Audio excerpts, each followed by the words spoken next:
విద్యారంగానికి కనీసం 15% బడ్జెట్ కేటాయించాలని బీఆర్ఎస్వీ నాయకులు డిమాండ్ చేశారు. హైదరాబాద్లోని ఉస్మానియా యూనివర్సిటీ ఆర్ట్ కళాశాల వద్ద బీఆర్ఎస్వీ రాష్ట్ర నాయకుడు నాగారం ప్రశాంత్ ఆధ్వర్యంలో విద్యార్థులు ఖాళీ బ్యాగులు, ప్లకార్డులతో వినూత్న నిరసన చేపట్టారు.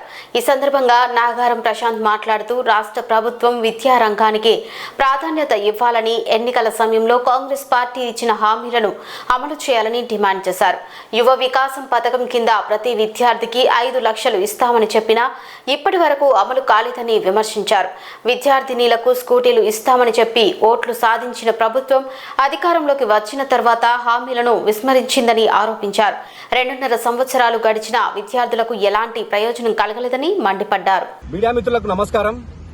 ఈ రోజు అసెంబ్లీ సమావేశాలు జరుగుతా ఉన్నాయి. బడ్జెట్వి మేము గతంలో కాంగ్రెస్ పార్టీ అధికారంలో కోసం ఎన్నో రకాలుగా హామీలు ఇచ్చి విద్యారంగానికి 15% కేటాయిస్తామని చెప్పి, అలాగే యువ వికాస్ కింద ప్రతి విద్యార్థినికి 5 లక్షలు కేటాయిస్తామని చెప్పి, అలాగే విద్యార్థినులకు స్కూటీలు ఇస్తామని చెప్పి ఈ కాంగ్రెస్ పార్టీ యువత విద్యార్థుల ఓట్లు దండుకొని అధికారంలోకి వచ్చి దాదాపుగా 2.5 సంవత్సరాలు గడుస్తా ఉంది. కానీ విద్యార్థులను పూర్తి స్థాయిగా మర్చిపోయి చిల్లి గవ్వ కూడా స్కాలర్షిప్స్ గానీ నిధులు గానీ విడుదల చేయకుండా ఈ కాంగ్రెస్ ప్రభుత్వం విద్యార్థులతో చెలగాటలాడుతా ఉంది. మేము ఈ రోజు ఉస్మానియా యూనివర్సిటీ సాక్షిగా అడుగుతా ఉన్నాం. ఈ రోజు ప్రవేశపెట్టే బడ్జెట్ లో ఖచ్చితంగా విద్యారంగానికి 15% కేటాయించాలని మేము బీఆర్ఎస్ తరఫున, ఇక్కడ ఉన్న ఉస్మానియా యూనివర్సిటీ తరఫున మేము డిమాండ్ చేస్తా ఉన్నాం. రేవంత్ రెడ్డి పదే పదే విద్యార్థులను పూర్తి స్థాయిలో విమర్శించుకుంటూ మాట్లాడుతూ ఉండు.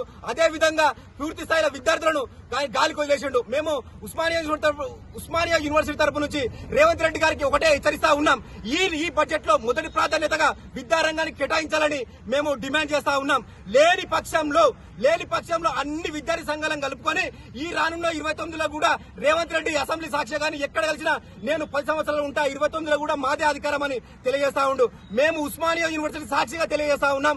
అయ్యా, ఇప్పుడు మాత్రం ఈ బడ్జెట్ లో 15% విద్యారంగానికి కేటాయించకుంటే ఖచ్చితంగా నీకు ఈ ఉస్మానియా యూనివర్సిటీ సాక్షిగా చెప్తా ఉన్నాం, రానున్న ఎలక్షన్ లో రేవంత్ రెడ్డి కాంగ్రెస్ పార్టీని బొంద పెడతామని, అలాగే అతను ఎమ్మెల్యే కూడా కాకుండా కానీ ఎంపీటీసీ గెలవకుండా కూడా చేస్తామని మేము ఈ తరఫున హెచ్చరిస్తా ఉన్నాం. ఖబర్దార్ రేవంత్ రెడ్డి, ఖచ్చితంగా ఈ బడ్జెట్ లో మొదటి ప్రాధాన్యతగా విద్యారంగాన్ని ఆదుకోవాలని మేము తెలియజేస్తా ఉన్నాం. గతంలో ప్రవేశపెట్టిన బడ్జెట్ లో 7.5 తోని కేటాయించి అందులో కూడా ₹1 కూడా వాడకుండా 10% కూడా వాడకుండా ఓన్లీ జీతభత్యాలు మాత్రమే అందులోకి వెళ్ళి వాడిని మేము ఒకసారి మీడియా ముఖంగా తెలియజేస్తా ఉన్నాం. మేము కూడా ఖచ్చితంగా విద్యారంగానికి ఎంత గతంలో ఎంత కేటాయించారో, ఎంత విడుదల చేసిరో, ఎంత దాన్ని వాడుకున్నారో ఖచ్చితంగా శ్వేతపత్రం విడుదల చేయాలని కూడా మేము డిమాండ్ చేస్తా ఉన్నాం. ఖచ్చితంగా ఈ బడ్జెట్ లో 15% కేటాయించాలని మేము డిమాండ్ చేస్తా ఉన్నాం. ఈ బడ్జెట్ లో విద్యారంగానికి 15% వెంటనే కేటాయించాలి.